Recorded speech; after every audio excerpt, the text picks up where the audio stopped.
సుధీర్ కుమార్ గెలవాలి. మీరు నాకు ఇచ్చే బలంతోనే కదా నేను కొట్లాడేది, నాకు ఇచ్చే శక్తితోనే కదా.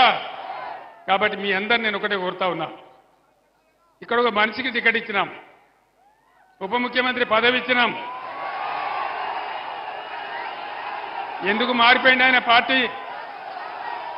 ఎందుకోసం మారింది పార్టీ? నేను ఒక్కటే మాట చెప్తా ఉన్నా, కడియం శ్రీహరి సరే నేను అనలేను, ఆ మాట నా నోట నేను అనలేను. కానీ ఆయన చేసిన మోసానికి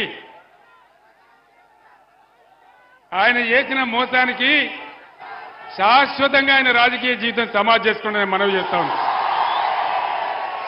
ఇంకొక 3 నెలల్లో సుప్రీంకోర్టు తీర్పు ప్రకారం ఇంకొక 3 నెలల్లో స్టేషన్ గన్పూర్ కాన్స్టిట్యున్సీకి బై ఎలక్షన్ రాక తప్పదు. మన రాజయ్య ఎమ్మెల్యే కాక కూడా తప్పదు. మీరు రాసి పెట్టండి. నేను చెప్తున్న జరగబోయే సత్యం. ఖచ్చితంగా 3 నెలల్లో బై ఎలక్షన్ రాక తప్ప స్టేషన్ గన్పూర్కు ఇదే రాజయ్య గారు ఎమ్మెల్యే కాక తప్పడది నేను మనవి చేస్తా ఉన్నా. ద్రోవులకు చెప్పే గుణపాఠం అదే. रियासत तेलंगाना के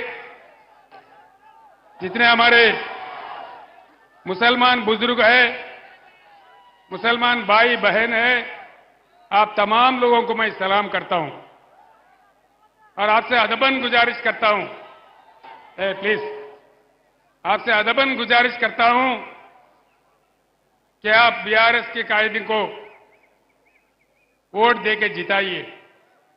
ये बात इसलिए मैं कहता हूं, मैं जिम्मेदारी से कहता हूं। मैं कह रहा हूं, जब तेलंगाना रियासत के लिए लड़ रहा था